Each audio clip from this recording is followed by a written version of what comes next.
bertemu kembali dalam channel Cikgu Ong. So, pada hari ini Cikgu akan berkongsi dengan anda bagi sains tingkatan 1, bab 9, bumi, subtopik 9.3, proses utama bumi. So, proses utama bumi merujuk kepada proses eksogen dan endogen. So, proses ini yang menyebabkan perubahan pada permukaan bumi.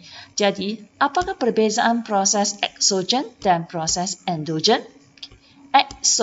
Ekso membawa maksud luar, maka proses eksogen membawa maksud proses yang berlaku di permukaan bumi. Manakala endo membawa maksud dalam.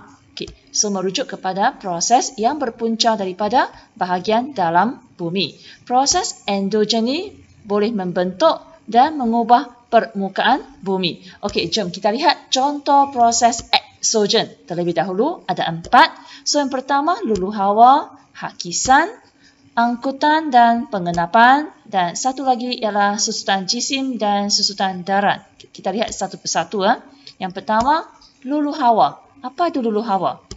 Lulu hawa ialah proses pemecahan dan penguraian atau perebutan batuan akibat daripada perubahan suhu, air hujan, mungkin tindakan frost ataupun tindakan mikroorganisma. Menyebabkan batu yang besar tu dipecahkan jadi batu yang kecil. Okey, sekarang saya sertakan gambar tindakan frost dalam batu yang besar dan kemudian akan pecahkan batu. So, yang ini adalah contoh proses lulu hawa. Okey, yang kedua, hakisan. Hakisan ialah proses penghausan yang dialami oleh permukaan bumi akibat daripada tindakan ejen-ejen yang bergerak. Ejen itu bergerak seperti air, angin, ombak. Okay. So, yang ini contoh gambar hakisan berlaku di tepi pantai. Okay. Yang ini pula ialah hakisan oleh ejen angin. Okey, perbezaan hakisan dengan lulu hawa tadi, lulu hawa hanya batu yang besar pecah jadi kecil. Kalau hakisan dia mesti libatkan ejen yang bergerak. Boleh? Okey, yang ketiga. Yang ketiga ialah angkutan dan pengenapan. Iaitu bahan-bahan yang telah dilulu hawa atau terhakis akan dibawa oleh ejen-ejen seperti yang tadi, aliran air, angin, ombak. Yang ini kita tambah satu lagi, iaitu glasia. Jadi apabila halaju ejen menjadi perlahan, yang ejen inilah air, angin, ombak, glasia kan, dia bergerak makin perlahan, bahan-bahan tersebut, yang ini merujuk bahan yang telah dilulu hawa, batu besar jadi batu kecil ataupun bahan yang telah terhakis akan dienapkan. Boleh? Yang ini adalah gambar untuk glasia. Yang keempat, susutan jisim dan susutan darat. Yang ini merujuk kepada proses yang melibatkan pergerakan tanah dari atas cerun ke bahagian bawah akibat tindakan daya tarikan graviti. Daripada gambar ini, so misalnya kejadian tanah runtuh. So, selesai perbincangan untuk proses eksogen. Sekarang kita lihat kemudian kepada proses endogen. Ada 3. So, yang pertama proses olakan mantel. Proses pergerakan kerak bumi iaitu plat tektonik. Dan satu lagi ialah aktiviti magma. Kita lihat satu persatu. Yang pertama proses olakan mantel. Suhu yang tinggi dalam bahagian mantel dan teras bumi. Masih ingat dalam lapisan bumi, mantel tu yang bahagian dalam kan. Lepas tu bahagian atas, komponen atas dalam mantel ialah litosfera, yang merangkumi lapisan atas mantel dengan kerak bumi, yang di litosfera. Dan raja ni yang berwarna jingga ialah astenosfera. Yang bahagian dalam tu adalah teras luar dan teras dalam.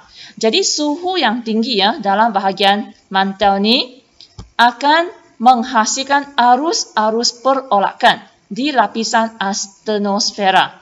Astenosfera tu yang warna jingga. Arus-arus ini berupaya menggerakkan kerak bumi. So, saya ibaratkan arus-arus perolakan ni seperti semasa kita masak sup atau kita masak air. So, nampak tak anak panah warna merah dan biru. Yang merah tu panas. Yang biru tu sejuk. Jadi bila kita panaskan air, so air yang bawah kan, Yang bawah tu jadi panas, dia akan jadi kurang tumpat dan naik ke atas. Dia pusing naik ke atas, manakala yang sejuk akan turun ke bawah. Okay, dan proses tu berterusan. Okay. So, yang ini dinamakan sebagai proses perolakan. Okay. Jadi, ini berlaku dalam mantel bumi. Okay. Jom kita lihat yang ini. So, yang ini raja, bawahnya adalah proses olakan mantel. Dan seperti yang telah diberitahu, okay. So, nampak haba yang panas kan akan bergerak ke atas. Okay. Dan boleh menyebabkan pergerakan kerak bumi. Okay. Dan nampak tak yang saya bulatkan? Okay, yang ini kita akan lihat sebentar lagi ya dalam proses pergerakan kerak bumi. Jom kita lihat ini. Perolakan dalam mantel. Okay. So, boleh? Okay, So, jadi arus perolakan tadi ni menyebabkan pergerakan kerak bumi. Dan sekarang kita lihat apa itu proses pergerakan kerak bumi, iaitu plate tektonik. Menurut teori plate tektonik, kerak bumi dibahagikan kepada beberapa keping plat. Dan plat-plat ini sentiasa bergerak, menyebabkan proses pertembungan dan pencapahan. Okay. Yang menghasilkan pelbagai bentuk bumi serta hanyutan benua. Okay. Raja yang saya tunjukkan di sini ialah pertembungan kerak bumi. Okay. Bagaimana pula dengan pencapahan? Okay. Jom kita lihat raja seterusnya. Okay. So, yang ini untuk warna biru ialah merujuk kepada lautan, hijau merujuk kepada benua. Okay. Yang warna perang tua ni ialah litosfera. Okay. Dan warna jingga lah astenosfera. Jadi, bahagian jingga itu adalah mantel. Yang atas tu hijau ataupun biru ialah merujuk kepada kerak bumi. Okay. So, yang ini adalah plate tektonik. Bahagian kanan ni merupakan pertembungan. Nampak tak anak panah tu? Mereka bertemu kan? So, itu pertembungan kerak bumi. Manakala sebelah kiri itu, anak panah kan nampak dia bergerak pada arah bertentangan. Yang ini adalah kejadian pencapahan kerak bumi. Okay. Kalau berselisih ini transform. Okay. So, pergerakan kerak bumi ini sebenarnya boleh menyebabkan kejadian bencana seperti gempa bumi dan juga letusan gunung berapi. Okay.